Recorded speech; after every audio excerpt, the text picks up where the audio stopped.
retour place Caramy, nous allons maintenant nous diriger vers l'est en empruntant le prolongement de la rue République. Autrefois, ce groupement de rues constituait la Nationale 7. Avant de quitter la grande place, vous remarquerez le bar faisant angle avec la rue du Docteur Barbarousse. Ce dernier a souvent changé de propriétaire, lesquels en modifiaient ensuite l'enseigne.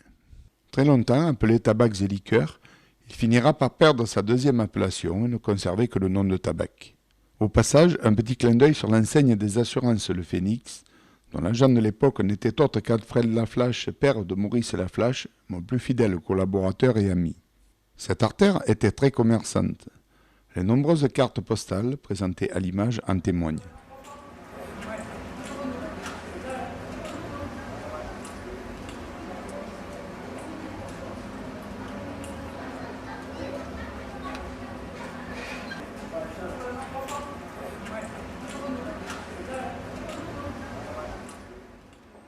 Cette rue fut tout d'abord appelée rue de la Fonde-Douzon, puis au XVIIIe siècle rue Grande. Au XIXe siècle, elle s'appellera dans la partie ouest rue Grande et dans la partie est rue du Portail du Luc. C'est par délibération du conseil municipal daté du 21 avril 1931 qu'il fut décidé de l'appeler rue Jules Ferry. Ces cartes postales illustrant l'entrée de l'hôtel Fabre de Piffard permettent de comparer la technologie automobile actuelle à celle du début du XXe siècle.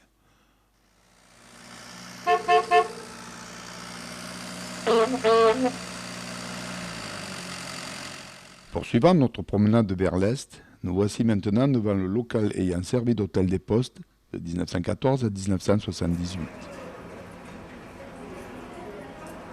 Jusqu'au XIXe siècle, cette rue restera sans nom. Sur le cadastre de 1834, elle porte le nom de traverse de la Porte de Vitry. Sur un plan de 1897, rue et place Reynaud, au début du XXe siècle, place du Marché. Suite à de nombreuses réclamations de ses riverains, la commune décida d'y établir une fontaine. Celle-ci fut équipée d'un canon et d'une vasque semi-circulaire. Elle fut déposée au cours de la seconde moitié du XXe siècle, une borne fontaine lui succédant.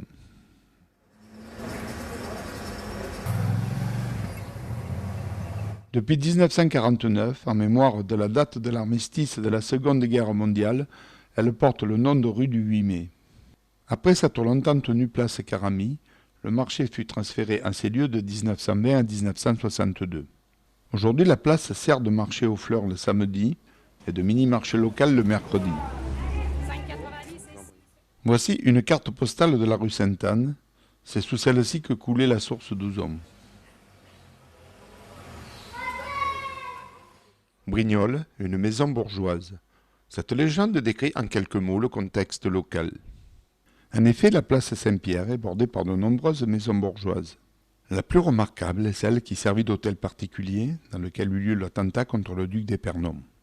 On remarquera sa porte à bossage et pointe de diamant, avec écusson central représentant les armoiries du duc.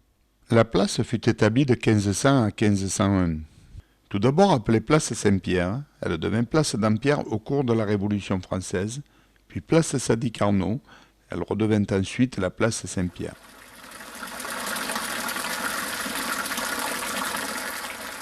Une fontaine y fut installée au sud de la place dès 1405. Elle fut refaite maintes fois. Il s'agit là de la plus vieille fontaine de la ville. Dans la vidéo consacrée aux fontaines de la ville, j'explique son étrange ressemblance avec la petite fontaine de la place Caramy.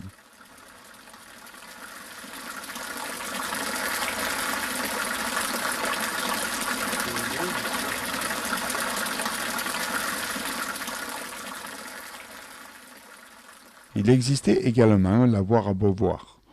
On retrouve des textes datés de 1511 parlant de la fontaine à Beauvoir de Revelin.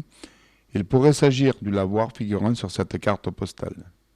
Dans une prochaine vidéo consacrée à la place Saint-Pierre, Maurice Laflache, Michel Dutot et moi-même, nous essaierons de vous en raconter un peu plus sur ce lieu chargé d'histoire. Hospice Saint-Jean, 1547. C'est lors d'une réfection du bâtiment effectuée en 1846 que furent écrits ces mots sur le fronton de l'édifice.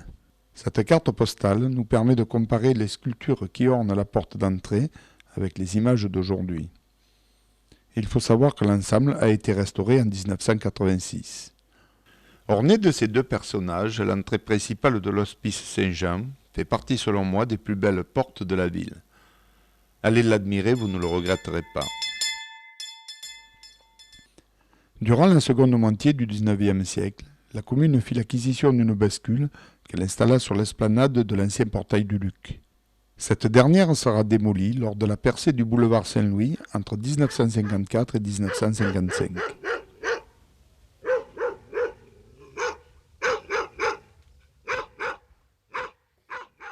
Une fontaine avait été construite à proximité en 1837. Elle était située au nord-ouest du cours, place de la Révolution. En 1964, elle fut déposée pour permettre la construction du passage souterrain reliant le cours au boulevard Saint-Louis. En 1896, la commune acheta la Grande Remise, laquelle était située près du couvent des Ursulines, en bordure de la route d'Italie actuelle avenue Dréau. Le but de cet achat était de créer sur l'emplacement de cette remise un square public. Ce dernier serait décoré par un jet d'eau et une végétation abondante. De nombreuses cartes postales nous le représentent sous tous ses aspects et nous permettent de découvrir son évolution au fil des ans.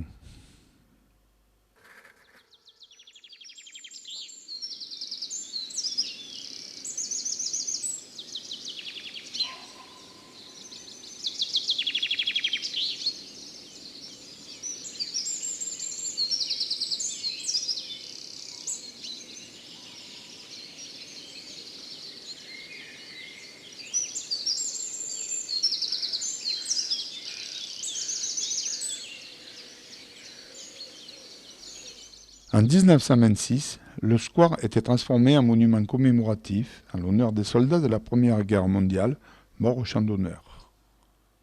Recueillement, l'appel du 18 juin sera lu par votre serviteur. Pour clore la cérémonie, vous êtes tous invités au pot de l'amitié au rôle des expositions.